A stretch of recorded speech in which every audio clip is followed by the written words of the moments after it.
the 2015 Europe Championship, but both fell short, finishing 5th through 6th.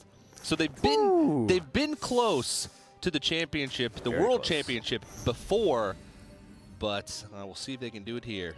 TJ, I am very excited. I drank way too much coffee before this series, and I want to talk to you about why I'm excited for this series, specifically because these two guys are breaking the mold. You said cream of the crop. They're the last French fry at the bottom of the McDonald's bin. The best for last. Or I guess they're third. They're third. So yeah. the best second to last, because last is the worst. No, I'm just kidding, of course. I'm saving it. I had too much coffee. Hoej is playing renolock, and we haven't seen renolock for a while. You did hear Sato talk about how Hoej said he doesn't want to bring bad decks, and yet he's still married to this renolock. He loves this deck. Why, TJ? Why does he love this deck so much? They touched on it, but the only time we've seen Reno Warlock so far today in the Last Call Invitational, it lost on turn 6 to a mid-range shaman. Oh, man. Well, I guess it's a totem shaman with bloodlust, but still, it has not put up good performances across many tournaments recently. But there have been a lot of players who have had success with it recently in ranked play. So that's something to look at. Pavel, on the other hand, is running a very interesting version of tempomage. Seems minion heavy. It runs double faceless summoner, which is a 6-drop that summons a random 3-drop. It has the Arcane Anomaly, a card that came out with One Night in Karazhan that people originally thought would fit in this deck, and they have since taken it out.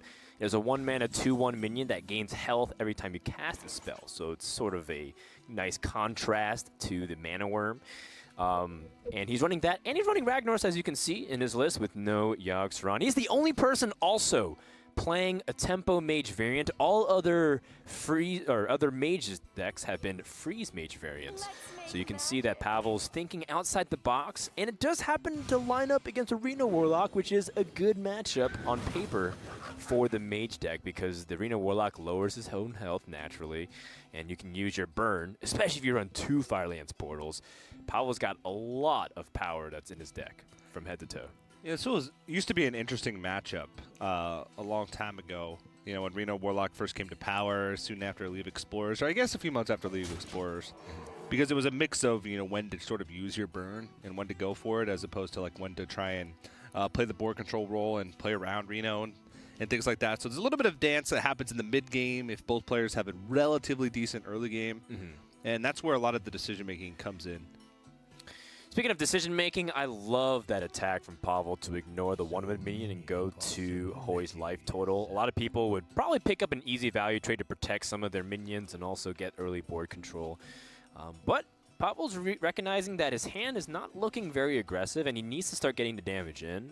A position that renolock wants to be in is they've stabilized the board early, and then they can start using the mid-stage of the game to life tap, catch up in the card count, and start having more decisions, more powerful options and removals, or even a more scary option is if Pavel starts seeing Hoej drops big threats without having much pressure on them. When Sylvanas and Karin come down, and there's not a lot of pressure going up against him, that's when renolock's at its best. Also, renolock is an interesting deck to play against because you only ever have to play around a single copy of each individual card, so you're not necessarily punished as much for pushing damage, because if there's a Mortal Coil in their deck, you only have to play around 1. If there's a Shadow Bolt in the deck, you only have to play around 1. Shadow Flame, Hellfire, you only have to play around 1, and you know that. I sense a theme here. There's only one! There's one only of everything! One. And at this point, Hoej is a little bit awkward because he can't really fully remove the board with Hellfire. Flamewaker would survive, but he does remove 6 power on the board, and maybe he can bank on the fact that his opponent doesn't have many cards in hand. I do feel like Flamewaker is a huge threat, but it is also threatening for the other 2 cards that are on the board. Sorcerer's Apprentice and Flamewaker make both of those cards way more threatening when they're played in tandem as opposed to separately. So I wouldn't be opposed to just playing Hellfire here. Yes, the Flamewaker survives, but if you do Shadow Bolt on the 2/4, you're still leaving 6 power on the board, and Sorcerer's Apprentice is extremely threatening too in its own right. This is one of the most threatening board states that you could ever possibly imagine in the early game of Hearthstone. It's one of the reasons why Tempomage is strong, because of these 3 cards. I've had a situation before where my opponent's Flamewaker and Sorcerer's Apprentice was on the board, I couldn't remove both of them, so instead I chose to play 2 Arcane Giants, an Ancient of War, and I still had Fandral on the board. So it was a 10-10.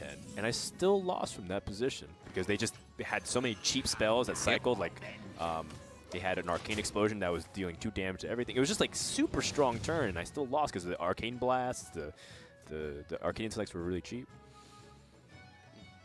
Yeah, it's very threatening. Which one do you kill?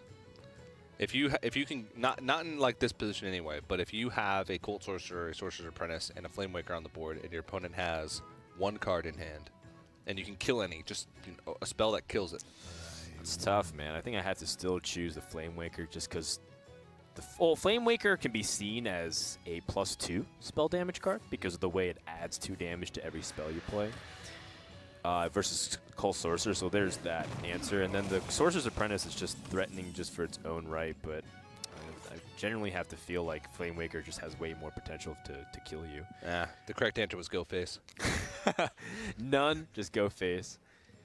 Well, in this situation, Pavel's actually caught in an awkward position. He actually has people might think that the only option is to ping the opponent, but he actually has an option to ping his own Thalnos to draw a card because he might need to play something, and he has the most expensive cards in his deck. The only card that he can draw here that'd be the worst card would be Flame Strike if he pings.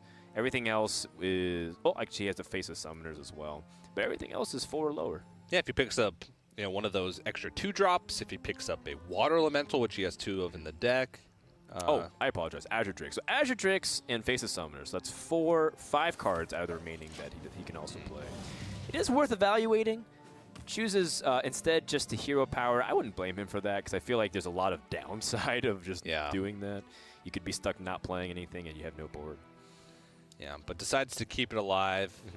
The extra damage that he pushes this turn, along with the extra damage potentially that he could push next turn, ends up being...